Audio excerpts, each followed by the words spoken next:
broadcast live. I'm trying. I done fucked up a few times. Of course you did. I'm a man, you know what I mean? I fucked up a few times. I don't think that's, now you're gonna get girls crazy. Nah, that's not the excuse. Fuck, bro. I mean, at the same time as men, we must also practice discipline and self-restraint. Just because a girl throws herself at you doesn't mean you have to catch her. Of course. You can turn it down respectfully. But you can still have respect. But the reality is that I guess what you're saying is that like you acknowledging you make mistakes. You acknowledge you can't always like you are the word used is practicing self-restraint. Yeah. It's a practice. It's a practice. You know what I mean? You're not daily. perfect. Practice makes perfect. Practice makes perfect, and eventually I'll get the hang of it. Yeah. But eventually I'll get the fucking hang of it. I hope so, maybe. Yeah. But as a young man, like I'm just trying to navigate my way through without dying. Yeah, you know? of course. With based on 1,000 mistakes, do you think that like coming to Joburg thinking you will get greener pastures was maybe one of the mistakes or learning areas that you could have done? I don't think it was a mistake at all. I think Hillbro, I say Hillbro because that is where I based myself in Joburg. And I think that place also gave me a lot of, you know, motivation and inspiration and it ignited a fire inside me that I needed to continue because in Cape Town I was starting to burn out. In Cape Town I was starting to get tired and I was starting to get frustrated with not seeing results and not seeing some sort of a finish line and a goal. You know, whereas when I came to Joburg, I was here for like 3 months and I could already see some sort of a difference. I could already see some sort of a change just by doing, you know, Cool Out Balcony and featuring with Reason and doing Bump the Cheese Up remix and just by doing posts like Steelo with Steelo Magolita and Sleep is for the Rich and just by doing Way It Go with Nasty C and DJ Switch and I mean certain songs that set off my career and put it in motion, doing a work with Pretty Ugly, doing work with Chad the Don, doing work with DJ Radix and Maraza, you know, things like that all added to the catalog. It added more stars, you know, on my shoulders, and now I'm proud to say that actually it wasn't a mistake at all. If anything, I do it exactly the same all over again. Did Joburg almost feel like did you feel like a big fish and it became a small pond? And when you came to, Cape Town, did you feel like a big fish and it became a small pond once you ticked most of the boxes and you came to Joburg, and Joburg almost became like this big pond and you're a small fish and you literally had to just like create like, more benchmarks essentially? Like I'll quote something that DJ Azul told me. He said that, you know, Cape Town has a glass ceiling, and once you reach that ceiling, it's your decision if you're going to stay or if you're going to break through. You know, and when he told me that, I was like, shit, I've hit the ceiling. As he said it, I realized I was conscious of the fact that I already touched the ceiling. And he was also trying to tell me that, like, I think you've exhausted your options here. And I think you need to think about maybe relocating, even though you don't want to do it. Like, they all did it. POC did it, Rasavani Cubs did it, Black Noise must have done it. So at some point, I'm gonna have to follow the same. But it doesn't mean that you have to lose this and lose your identity and lose your morals and your beliefs that you built here. You can continue this there, you know. And I didn't feel like I'm like a small fish when I got here. I just felt like I was a piranha and there was barracudas and it was koi fish and there were all different kinds of fish. You know, I was just coming with a sharper and a more like, you know, intense blade that needed sharpening, and I knew this was the place for me to come to in order to strengthen it, you know, strengthen my movement. I mean, blades sharpen each other, I guess. Iron sharpens iron. That's it. You know they're saying, diamond. You know. What's your relationship with your mother, and how does she feel about your achievements with all the adversity? My mother is a legend. Matani, my mother, she is a fucking goat. Greatest of all time. All our mothers. Our mothers, you know, they are the backbone. I feel they are the spine, they are the heart. You know, there's a beautiful phrase in the Quran that says, the gates of Jannah, which is heaven, are at your mother's feet.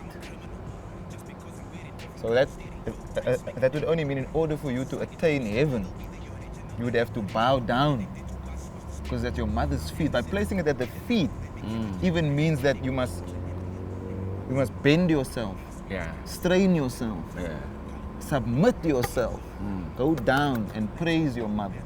You know, and when I heard that, I was like, shit, I need to do better as a son. Yeah.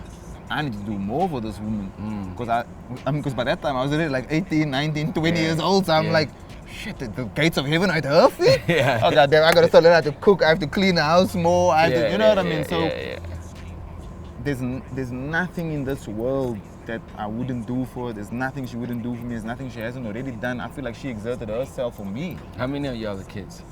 I'm the only child of my mother, but my father, there's 6 of us in total. Oh, okay. Okay. So I love my brothers, I love my sister as well. Yeah. You know, and my mother also allowed me to spend time with him and allowed me to form that relationship with my brothers and my sisters. They're my real brothers and sisters. When it comes from your father, that's Yes, your of real course. brothers, you know? Yeah. So my brother, he works with YGN. He works for YGN. He's a partner in YGN. He makes my merchandise. So the caps that you see, the clothing you see, 3T and YGN, that's my brother's initiative, my big brother. Yeah. You know, and having that family sense, like I said, by me rapping, I'm strengthening my family bond. Yeah. I'm joining the ties that certain family members broke. I'm connecting it now as the son. And that's why I say I feel like this album has given tribute to my family. And my mother, I mean, she has her own song on there, The Mother's Child, The Massacre. So Yeah. I felt like it was right for me just to let her know how I feel, and I still feel that way. Yeah. I'll never stop being a little boy, you know. Yeah. I'll never ever hear an album that says to my colored sisters, well, you're my brown sisters. Yeah. And I was like, okay, you know, you are rapping. Yeah. You know what I mean? You're rapping. You know what I mean? You're rapping. You're Yeah. taking ownership, and you're not taking shortcuts on it. No, You know what I mean? no. Youngsta's got a song there for the brown sisters. You know, Colored girls, bro. the colored girls. And why was it important for you to really pull them out and just say, yo, single them colored- out, you know. Yeah. I mean, I always feel like, and even me, I do it. Black is beautiful. We praise black queens because they deserve it. They deserve to be put on a pedestal, you know.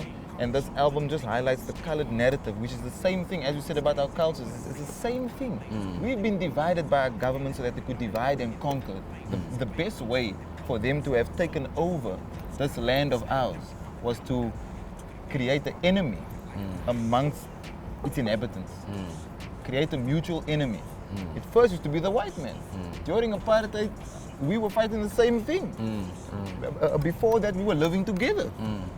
But because of that strength that we would have had, they had to separate us and create some sort of a tension between black people and colored people. Because we would have been too strong. And this land wouldn't have been able to be taken from us had we been united. You know? So for the women as well, I wanted to just let the colored girls that, I mean, I grew up in love with them. Yeah. You know, so I felt like I'd never heard a male voice, especially in hip hop. I mean, we're always very derogatory towards women. Yeah. You know, so I felt like I always wanted a song where I, you know, just big them up and let them know that yes, we're crazy and yes, we, you know, some of us want to grow up and be gangsters and we all think we're hardcore and shit. But at the end of the day, you are the ones that give us love. Yeah. You are the ones that make our hearts soft. Yeah. You are the ones that make our tone change. You are the ones that we'll write poems for and shit. And Valentine's Day, we're gonna buy the fucking teddy bears and all that cut. So I wanted them to know that I appreciate them. And the title also just stems from the movie that Tyler Perry made for colored girls. Yeah, That has Queen Latifah and Alicia Keys and all of them in it. Like I felt like to jack that title would have been fine because he made it for black women because coloreds were black in America. That was the title and the term they were given, and coloreds here by us meant something else. So I knew that by me using that title, I could play on the fact that it was already a movie and on the fact that, you know, colored people are a different breed. So just to talk about women, very important, and when we talk about history and how we've been divided, the whole idea about division is that you see, if they can break our families, if they can get a man to undermine his woman, Yes. they can get a man to not be loyal to his woman, to not literally like be on, because when you're on the feet of your mother, which is like the gateway to heaven, you're literally on the feet of the woman you're gonna be with. Yes. You know, Correct. one-on-one. The way you treat her is Yeah. the way you treat your wife. Correct. Exactly. So essentially, it's like, you know, the more they teach us that like it's soft to love, especially coming from the world you come from, the more we have broken families. Yes. The more we have kids who don't have fathers. And once you have The that more- divide, once you Yeah. have that in the pyramid scheme, now you can destroy the whole, you know, the whole pyramid. You can break down everything. And exactly. So when we don't have, the more kids who don't have fathers, who don't have mothers, who grow up with this, the easier they are to fall into the trap. Yes. I want to find out about Kham. What does Kham mean, man? You know. So, as I broke down the tribes of colored people, what you guys know, what the black community and the white community know as colored people, you know the Kham colors.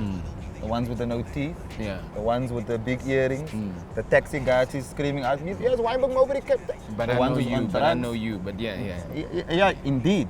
Yeah. And that's the beauty of it, is that now you're starting to get the variations. You're starting to get the different sectors. There are levels of There are levels, you know, but the most popular one, the one that most of stereotype. There we go. The stereotype colored guy is a Khambra. The one who comes from the Cape Flats, the one who basically perpetuates that cycle of the Cape Flats. And we spoke about the broken families now also. A lot of that stems from there. You know, once that happens, once you break down the family structure, it makes it easier for the child to come in late now, because dad is not disciplining. It makes it easier for the child to join a gang, because his dad is not warning him about that. His mommy can't do nothing because his mommy don't understand manhood. Father does. You know what I mean? Let alone he's not submissive to mommy, which like mommy is the gateway to heaven. There we go. So already now he doesn't listen to those lessons that she's trying to give him, because it's coming from a woman. It's coming from a woman in a place where masculinity is glorified. The stronger you are, the bigger you are, the less afraid you are, the less love you show, almost the more respected you are. You know? Yeah. And the Khambras is that. If you listen to it, I say it's a rite of passage in a different language. From the deep Atlantic, I can't speak Hispanic. I become a failure, the rough teenager, it's the colored nature. You know what I mean? That aggression, that violence and that anger. That's the colored nature. That's what they want us all to become like. They want us all to be criminals and killers and go to prison, you know, but I'm hopefully breaking the cycle of that. Do you feel that, like, and I'm saying this, it's just a side question. Do you feel that, and I feel that, but it's not my culture, I can't say shit about it. It is what it is. Do you feel that the Unvert is sometimes misappropriating the colored culture? That's just my, I don't know. Or is it a real thing? First thing I'm going to start off by saying is that I respect their hustle. I respect what they've done with South African hip-hop by putting our land and our identity at the forefront. Yeah. And okay, shout out to that. I give them credit for that too. Hustle, yes, you know what I mean? Because of the impact that it makes on the world. It makes them just turn an eye to South Africa and look at South Africa. Maybe not at Cape Town, but at South Africa. Yeah. So I'm pleased about that. Because just by the way, I feel that they are perpetuating the Kham, as you would say. Am I pleased with their methods? Fuck no. Yeah. Yeah. Now many guys haven't spoken out about this. I mean, we're going to talk about it. Many guys haven't spoken out about it. Yeah. You know?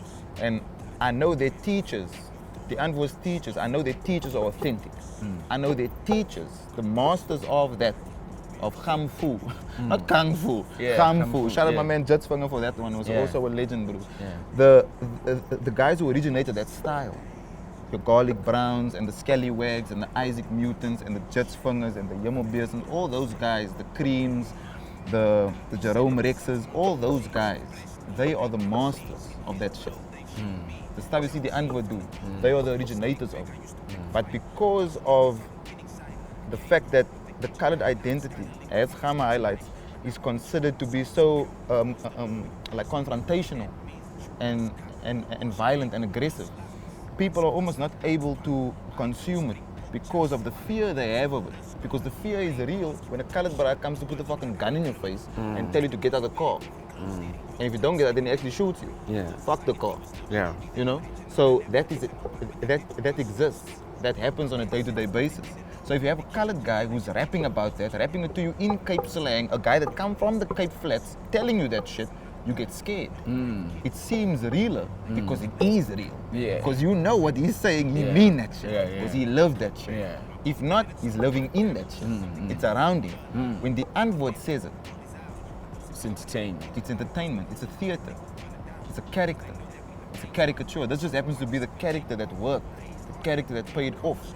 Now, by also highlighting the gang cultures as they do, this is a reality they didn't have to grow up with. Of course, I mean, they didn't have to grow up with it. Now, to adopt it at the point when they did, I suppose it's fine. You know, it becomes you know, like a play almost for them, you know. But for my brasa that grew up as children, we played outside together, we rode bicycles together and kicked soccer balls. For me to see them become Skombizos and Chonalangas and Robis, it's fucking mind-boggling how they dropped out of school. Some of them never went to school because this life seemed more alluring to them, and it seemed, you know, more entertaining to them because they wanted respect, they wanted money, they wanted status, they wanted to feel in power because they've never felt that way before. You know, so they lived it in a reality and they're gonna die for it as well. Because once you take that number, there's no going out, bro.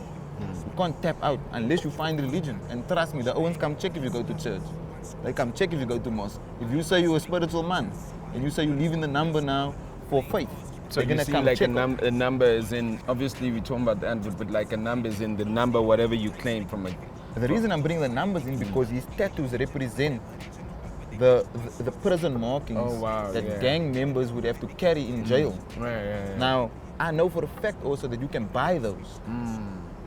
There is Owens that verkoop the number, as they say, selling the number. This is why in my videos I'm very careful what I depict, and I get permission first. Now even they can do that. They can also get the permission and they can pay off whoever they have to.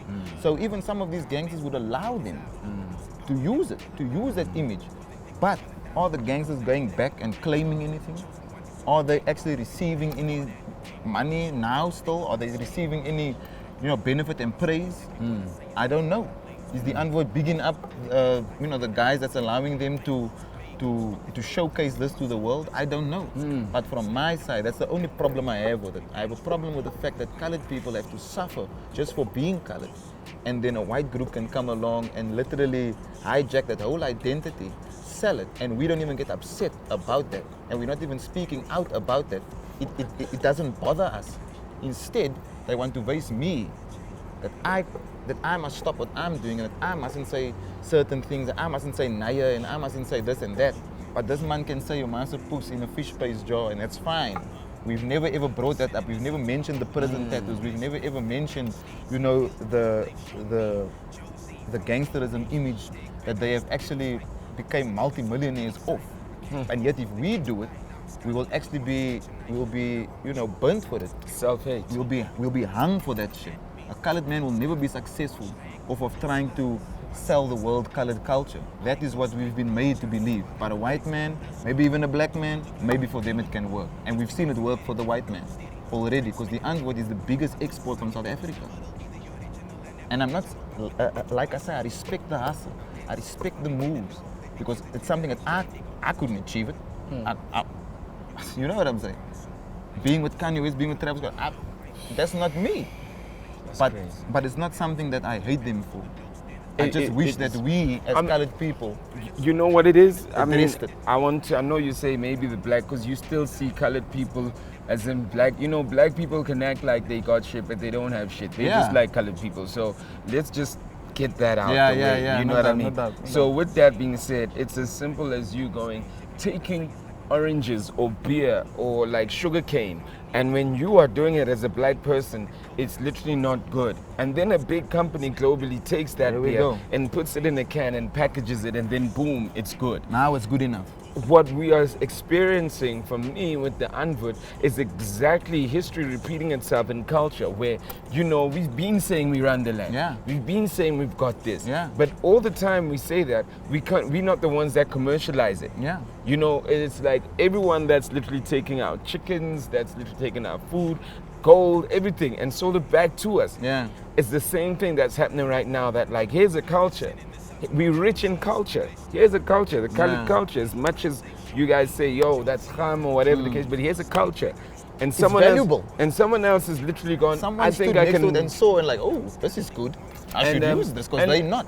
And I will be 100 with you. I don't have any issues with Wadi. He used to call himself Wadi Max. Yes, I mean, I've heard. He went to school with Lebu, like Smacks at NSA. Very good school. This guy's life was. There's nothing wrong with his life. There's nothing wrong with this. There's never been anything wrong with his life. I've just always watched the Antwoord and asked myself, I wonder what colored people feel about this. They've never said a motherfucking word about it. Wow. And if they are being paid off, maybe that's the reason. Look, I know that Now the antwoord is almost doing like some damage control, where they're starting to try and sign colored guys. And have them be under the antwoord's label and bring up almost like their own little colored army. And I know at some point, like, you know, colored guys are definitely gonna join them, you know, and maybe believe in the ethos of what they're trying to push, you know, but at the same time, they're not getting the bigger picture, like we're saying, where a big name comes along and does the exact same thing as a person of color, but gets more recognition than the person of color, you know, by basically hijacking the identity of the person of color, you know. So this is something that must be addressed. And I'm glad that you brought it up, bro, because I've always wanted to address it, actually. You know, I've said it in my music. I mean, I might not have touched on it as bad, but even in Ham, I say it. You vulture, you scavenger, taking out That's character. what I thought of when my you grammar is actually natural. But that's what I thought of when I heard those grew up lines. speaking like this. Yeah. I didn't have to adopt it fucking 10 years later. I didn't have to learn about gangsterism when I was a grown man. I learned about it when I was like fucking 8. Because I had to understand, what does this words mean on the wall here? Yeah. Well, I mean, this is that. You know, that's how I was listening to it. You know what I mean? But yo, man, Yidi Fra might get you assassinated by the Anvut, so I'm gonna close it up. You know what I mean? I have no fear in my heart, bro. I have absolutely no fear in my heart. I mean, I'm already fighting against my own people. The Anvut don't scare me. I'm already fighting against the system. So white people don't scare me. You know, I come to Joburg, I have to deal with black oppression, which is something I never ever What type of oppression are you dealing with here? Like, well, I mean, it's just in terms of, you know, those who are in control of certain media channels, whether it be radio, TV, magazines, because of the strong message I'm trying to send out to the world, because maybe it doesn't coexist with their agendas, and it's maybe not the message that they're trying to, you know, promote. They can't necessarily go full force with the marketing and full force with the promoting of my music and my videos and my visuals, what I'm trying to basically also display visually. It can be a bit intense and it can be a bit harsh, and I get that, you know.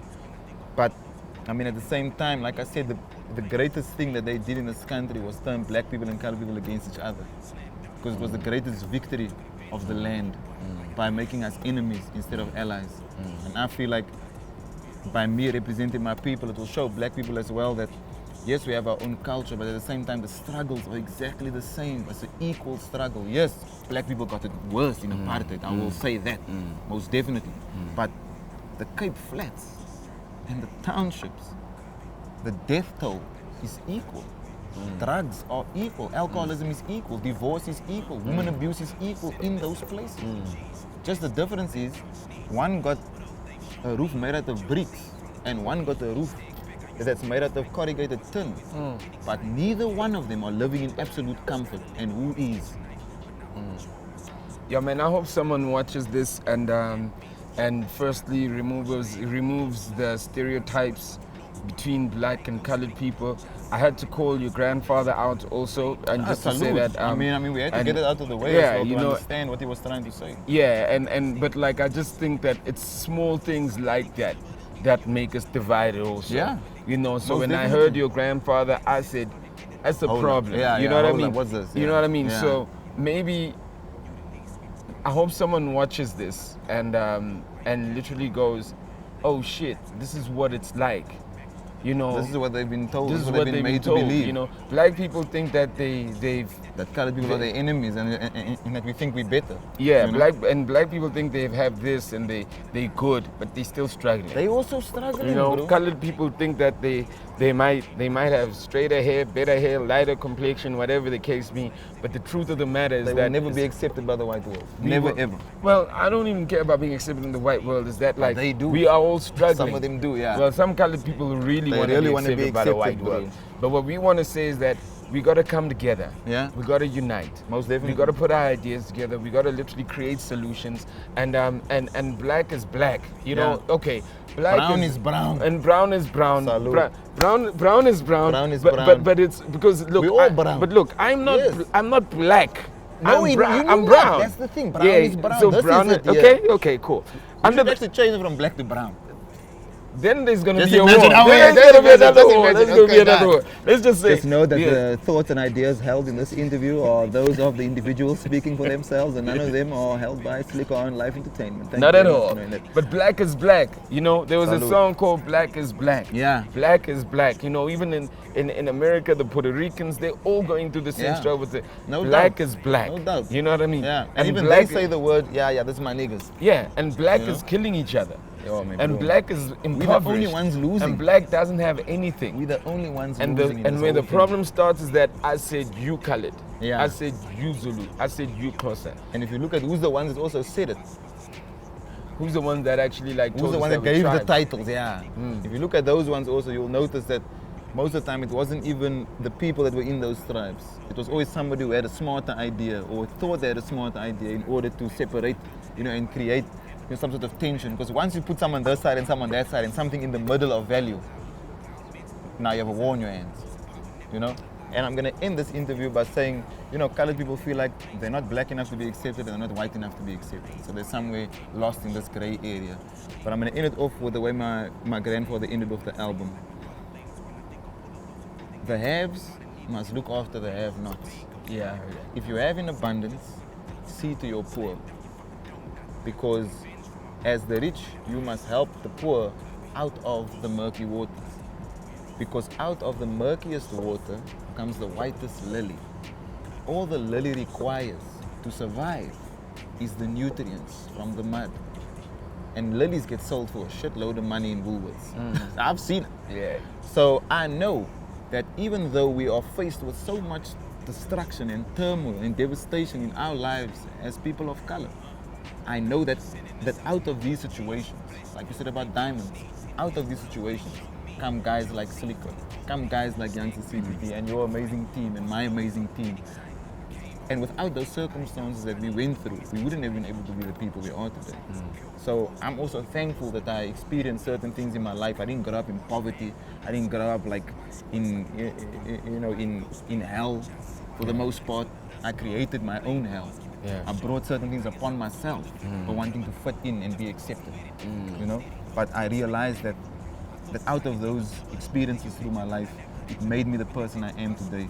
And I don't want to rub anyone the wrong way, but like I said, these are the ugly truths that we need to address at some point in time, And I'm grateful that we did this interview. And the first interview was just me and you alone. Was Yes, sir. brilliant, bro. Salute. Yes, sir. Thank you Salute. very much. Salute. Yeah, I think your grandfather also said that like if the rich don't help the poor, It's they gonna also affect they're them. gonna be affected. They're going to too. be affected, and they're already being affected by it Yeah, now. yeah. People can't even hike up Table Mountain without getting jacked these Yeah, days. yeah, White people yeah. are scared. They've been locking the doors of the robots for years.